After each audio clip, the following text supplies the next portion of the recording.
What's up everyone, and welcome to another Pokemon X and Y Wi-Fi battle. I had this battle with a person on my stream just a couple days ago. It was a really cool battle, so I figured I'd share it with you guys.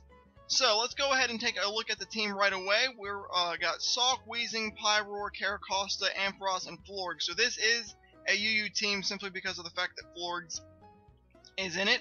And my opponent is using an Uber team. It's not a full Uber team, but it is an Uber team. We got Latias, Mew, Victini, Darkrai, Arceus, and Giratina.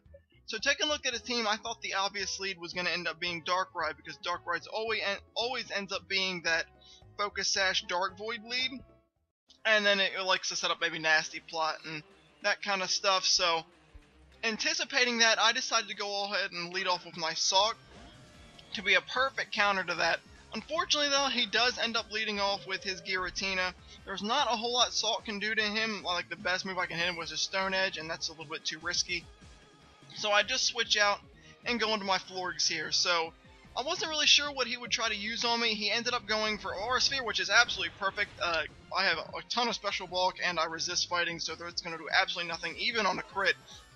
Even a crit does barely enough for leftovers to heal, So I figured right away I could just fire off a straight Moonblast, and he does end up switching, which is obvious, but he goes into Victini. Victini's got that 100 special defense base stat, so I know Moonblast is going to hit incredibly hard. It's going to do fair damage, but not quite a lot, so I was okay with that damage. It did more than I actually thought it would. So at this point though, I'm predicting an obvious like V-Create.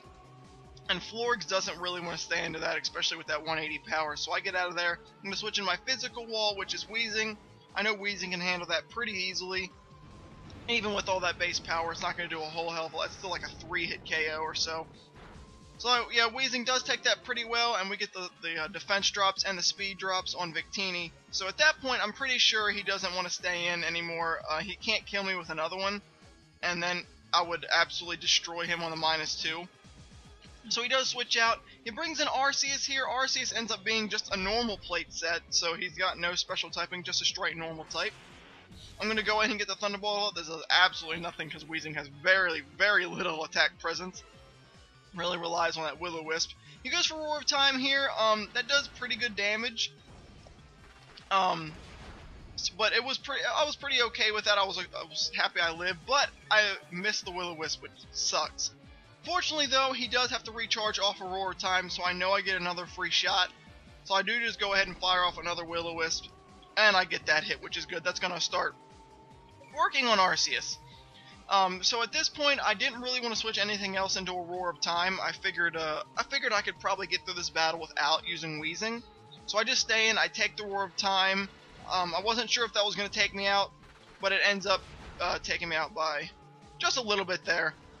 And Weezing no doubt goes down, but now he has to recharge thanks to Roar of Time again, so I know I can get a free switch into something, maybe get a setup going. I decide my best choice is to go into my Ampharos here. My Ampharos is Mega, and with the recharge turn, I can get a free Mega turn off without anything weird happening. So I do just go ahead and fire off a straight Thunderbolt. Mega Ampharos has a base 165 attack, so it hits very, very hard on basically anything that doesn't resist. So do fire that Thunderbolt off. I was kind of hoping the burn would end up taking him out here, but he just barely lives by the skin of his teeth. And then he goes for another Roar of Time. 90% accuracy does help me out there. That would have done a lot of damage to Amp. But he does get the miss, and I just went ahead and set up a Cotton Guard, considering I knew the burn was going to take him out no matter what happened. So that's pretty good for me. Ampharos is pretty bulky both ways. So now he's got his base special bulk being Mega and the +3 defense from the Cotton Guard, so I'm pretty bulky at this point. He just brings in Mew, goes straight for a Psychic here. That's not that bad. I know I can take that pretty well. It does about 25% or so, so I'm just going to fire with Thunderbolt. I was really hoping it'd be a 2-hit KO, but it's not. So I don't want to stay in and take more damage on Amph unnecessarily.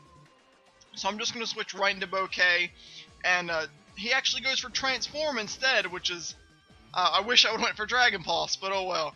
So he does use the Transform, and I just go straight for Moonblast on that, just trying to get any kind of damage off, and he does get the special attack drop, which is pretty good, considering my Florgs carries Moonblast and Energy Ball as attacking moves. But Florgs is basically, Florgs on Florgs is a never-ending battle if they're both carrying Wish and Protect, and they only ever really need Protect. So I was just staying in, trying to see if I could force him into a Wish Protect to get a free switch or something, but he does end up switching, which is okay for me.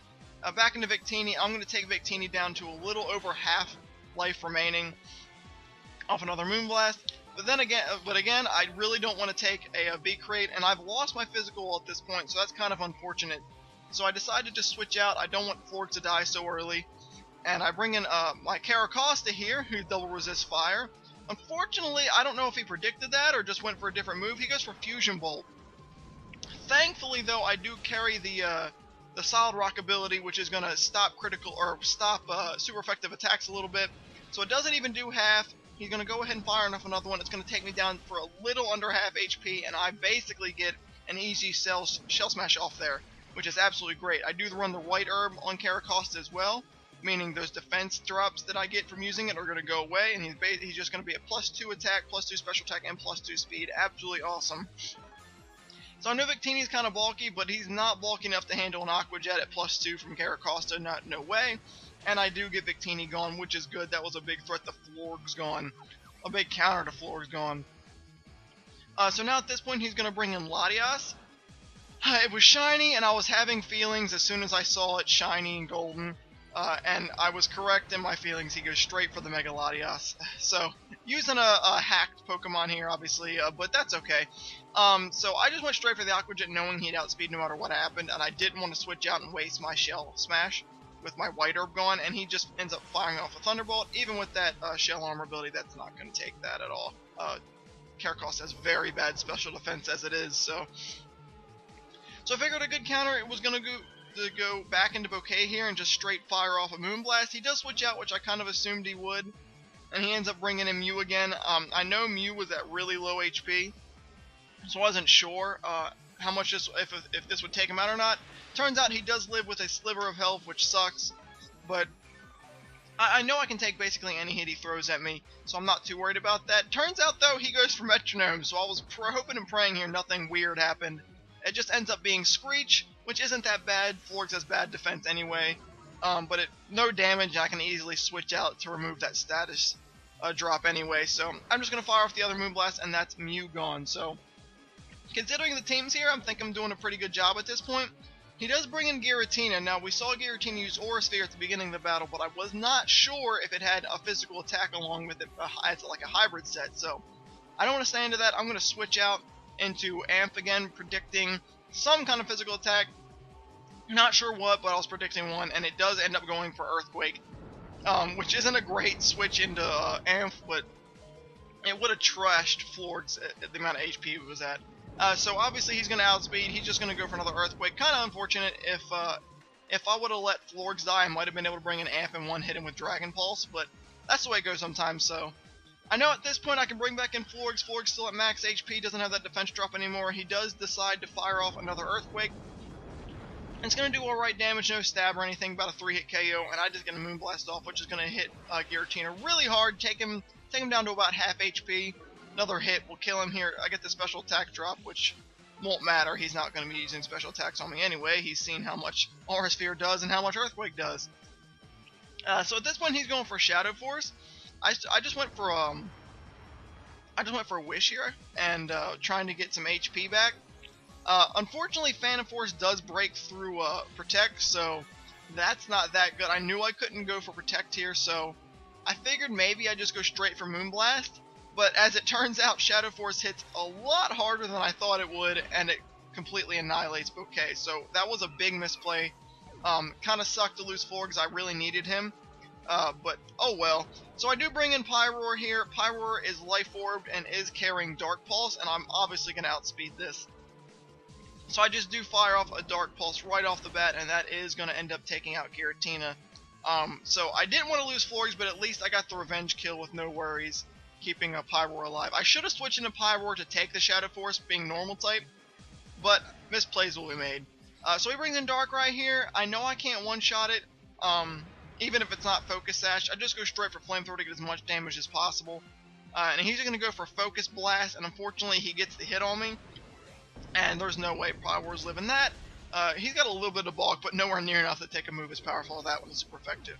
So at this point, he's got a basically perfect Mega Latias, and he's got this Darkrai left. All I've got left is a Choice Scarf. I have to go for Stone Edge here. Luckily, I get the hit and it kills Darkrai, but this is my only option because Latias would wall close combat and Earthquake having Levitate. So my only two options were Stone Edge and Poison Jab. But I do get the first hit. I know I outspeed this Latias because I'm Choice Scarfed. And I'm going to go straight for another Stone Edge. Luckily, I get the hit again. It takes it down to about half, but seeing that, I know I can't kill him with another one. He goes for Psychic and takes me down to sturdy, so I've got one chance here. I've got to pray for some kind of hacks. Stone Edge does have a high crit rate, so I got to pray for it. So I get the Stone Edge 3 in a row somehow, and it ends up critting and takes out Mega Latias on a complete hack-style move there. That was absolutely amazing. So that was an absolutely intense battle. It was absolutely awesome. Everyone in the stream kind of flipped on that. So great battle. Obviously it was luck there, but I will take luck any day. So thank you guys for taking the time for watching my video. I appreciate it. Make sure you guys hit that like button if you enjoyed the content. Make sure you also hit that subscribe button if you haven't done so yet. You can also leave a comment if you like. If you guys found me on YouTube, it'd be cool if you checked out the stream sometime. I stream every day. I'm going to put a link in the description below. So once again, thank you guys for watching my video, and I'll see you guys next time.